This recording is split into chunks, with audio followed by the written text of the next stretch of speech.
الدكتور أحمد هلال من مصر العربية، فنحيي الدكتور. السلام عليكم دكتور. وعليكم السلام ورحمة الله وبركاته. كيف حالك يا دكتور؟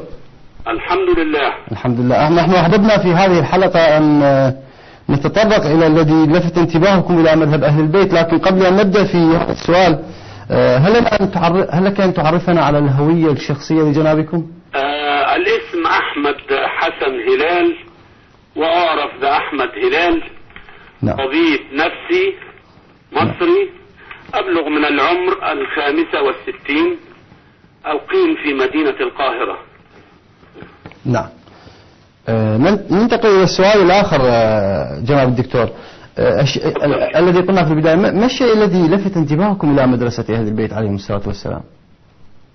مدرسة أهل البيت مدرسة تتفق مع العقل ومع القلب، ولعلك تعلم أن المصريين بطبعهم يحبون آل بيت رسول الله ويضعونهم في الموضع اللائق بهم. سبحان الله، كأنما سمعوا قول أمير المؤمنين صلوات الله عليه: نحن آل بيت رسول الله لا يقاس بنا أحد. نحن آل بيت رسول الله لا يقاس بنا أحد. فنحن نعظم آل بيت رسول الله ونجلهم. ومرت الأيام فبدأنا نفكر، يعني كيف أقول في صلاتي: اللهم صل على محمد وآل محمد كما صليت على إبراهيم وآل إبراهيم، وبارك على محمد وآل محمد كما باركت على إبراهيم وعلى آل إبراهيم في العالمين إنك حميد مجيد. هل مجرد تكرار نقوله في صلاتنا لإطالة زمن الصلاة، أم أن هذا يعني شيئا؟ والله إذا فكرت ستجد أن آل محمد والتصاقهم بجدهم رسول الله، قبل أن نعرف طبعا بقية الأحاديث التي عرفناها فيما بعد، إنما هذا كان يدل على أن آل محمد لهم دور، كما أن لمحمد صلوات الله عليه وآله دور، فإن لآله دورا بعد رسول الله صلوات الله وسلامه عليه. مما جعلنا نفكر: هل لآل محمد هؤلاء صلوات الله عليهم فقه؟ هل لهم إرشاد؟ هل لهم أشياء تدل الأمة على الخير؟ قالوا لنا: نعم، هناك أقوال لسيدنا علي وسيدنا الحسن وسيدنا الحسين وسيدنا علي زين العابدين، هذا ما كنا نعرفه، لهم أقوال كثيرة، هيا بنا نبحث عنها. دخلنا نبحث في كتب الصوفية. كتب الصوفية دلتنا على كثير من خصائص وفضائل وأنوار آل بيت رسول الله. لماذا حجبوا عن الأمة وقدم عليهم غيرهم؟ أنت تسأل نفسك إذا ما أحببت أن تصل الإنسان الذي يبحث عن الحقيقة مجردا من الهوى، مجردا من الهوى، لا بد وأن يصل. أما أن أتعصب لشيء دون فهم لن أصل أبدا. بدأنا ندرس، يشاء الله سبحانه وتعالى. يعني أنا وقفت موقف هؤلاء الناس، لابد وأنهم أبعدوا بفعل فاعل، لابد أنهم أبعدوا بفعل فاعل، وخصوصا أنك تعلم أن الشيطان توعد آدم وذريته بأن يحتنكنهم إلا قليلا، بأن يحذفهم لأقعدن لهم صراطك المستقيم. إذا نريد أن نعرف هؤلاء الذين صاروا خلف الشيطان. هناك حزبين لا ثالث لهما، حزب الله وحزب الشيطان. نرى، بحثنا وجدنا أن هناك حزب آخر حتى وإن تلحف بالدين وادعى أنه يحافظ على الدين، شيء طبيعي أنه لكي يقود المسلمين لا بد وأن يلتصق بالدين التصاقا شكليا ليبعد هؤلاء الذين يسيرون بالأمة في الطريق الصحيح. سألت نفسي يوما: كيف وصل الحال بالمسلمين إلى ما هم عليه اليوم؟ كيف وصل الحال بهم أنهم متأخرين وفي ذيل الأمم؟ إبرة الخياطة يستوردونها، طعامهم يستوردوه، كل شيء عندهم يستوردوها. قرأنا تتبعنا في تاريخ المسلمين الأوائل وكان هناك علوم، وصلت إلى أن أبو الكيمياء جابر بن حيان كان تلميذا لمن يسمى جعفر ابن محمد الصادق. قلت أبحث عن جعفر بن محمد الصادق الذي ربى رجلا كجابر بن حيان. قلت أسأل، بدأت أتفرع وأنا من طبعي من الصغر محبا للقراءة. الظروف خدمتني وكان أهلي يأتوني بكتب كثيرة والصحف لكي أقرأها لهم في أيامهم عندما كبروا في السن. فبحثت، فشاء الله لي في تقريبا عام 78 76 أن أجد كتابا اسمه أبو هريرة لمن يسمى السيد عبد الحسين شرف الدين. كان أبو هريرة يعلمون في المدارس أن أبا هريرة هذا هو عنده كل علوم رسول الله، ما ترك حديثا إلا ورواه عن رسول الله. دكتور، ما اسم الكتاب لو سمحت؟ كتاب أبو هريرة للسيد عبد الحسين شرف الدين. أحسنت، نعم. قرأت الكتاب وأنا متحفز لمؤلف الكتاب، إيه هيقول، ماذا سيقول عن أبي هريرة.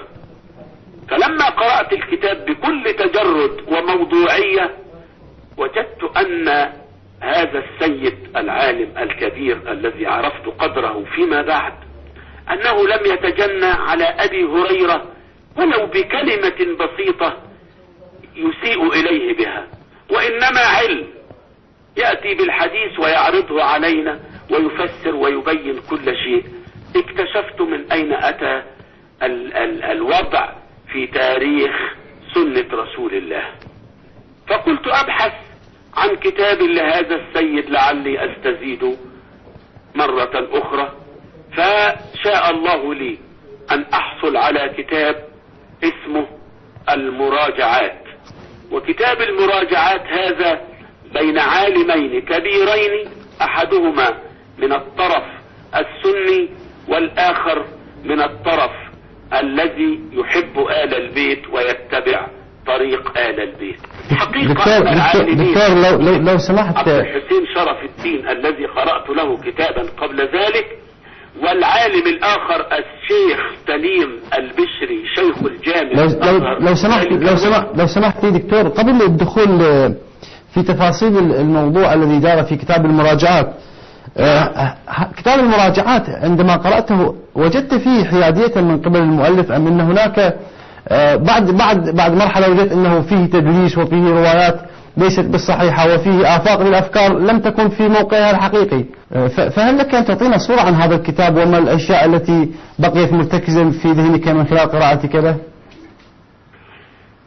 كما قلت، هذا الكتاب عبارة عن مراجعات ما بين عالمين كبيرين، أحدهما الشيخ سليم البشري شيخ الجامع الأزهر في هذا الوقت، وأحد العلماء الأكابر الأفاضل الذين يخافون الله ولا يخشون في الله لومة لائم، وبين الذي كنت أبحث عنه وهو السيد عبد الحسين شرف الدين أحد أقطاب وعلماء الشيعة كما عرفت من بعد.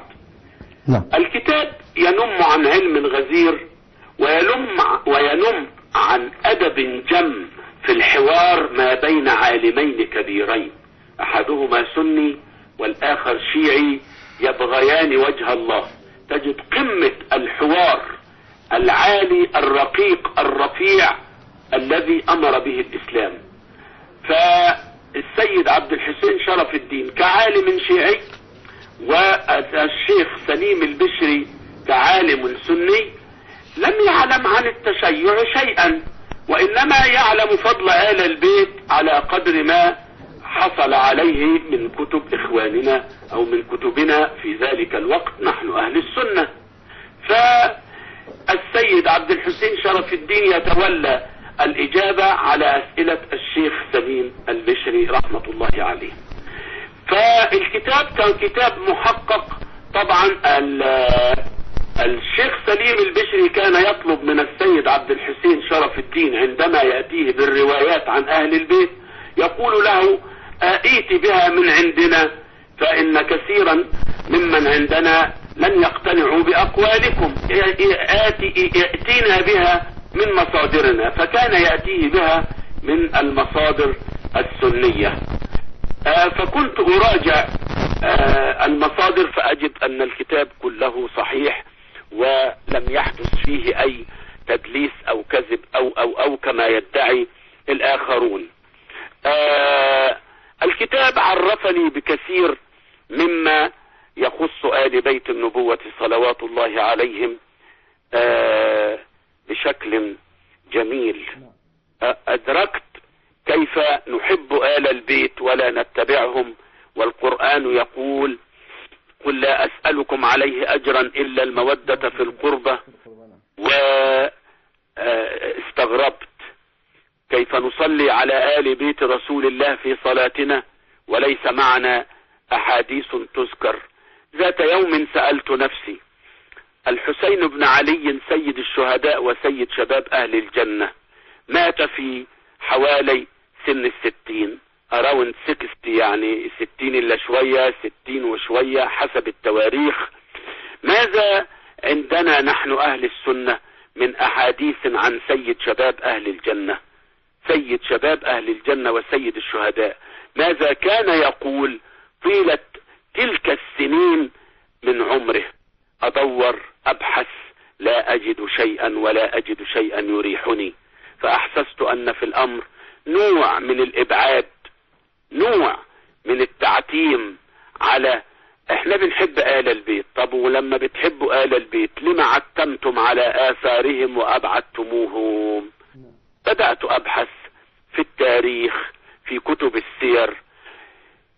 شاء الله لي أن أحصل على كتاب بعد هذا اسمه كتاب معالم المدرستين للعالم الفذ العظيم السيد مرتضى العسكري.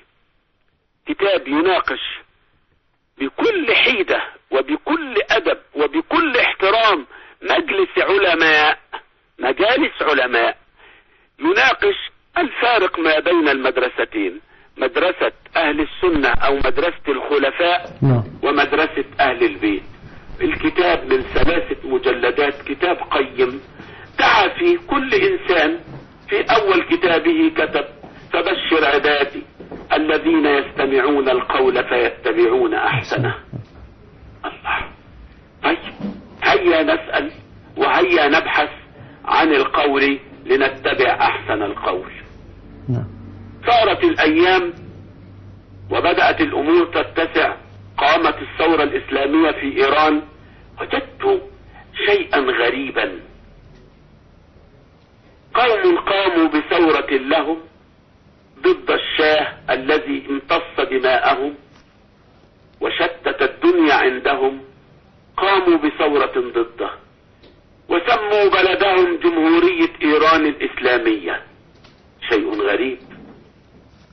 لما كل هذا الهجوم عليهم؟ لأنهم يقال عنهم أنهم شيعة. طب ده الناس قالوا جمهورية إيران الإسلامية، لم يقولوا جمهورية إيران الشيعية. فكرت في الأمر وبدأت أبحث أكثر وأكثر. وقعت على كتب عديدة بعد ذلك.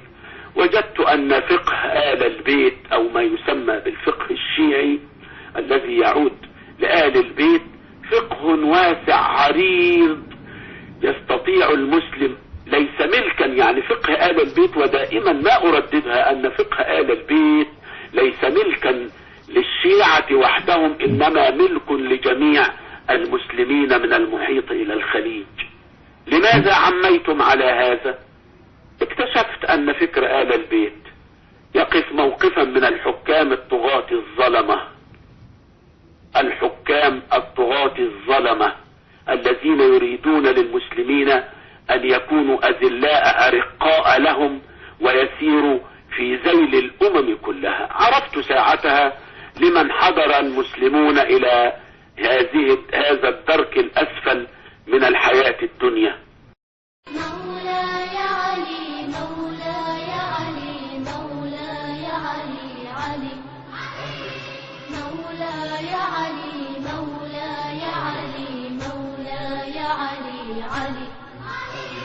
أنت أميري منذ الغدير والنص واضح جلي، رغم الحسود رغم الحقود مولاي باق علي.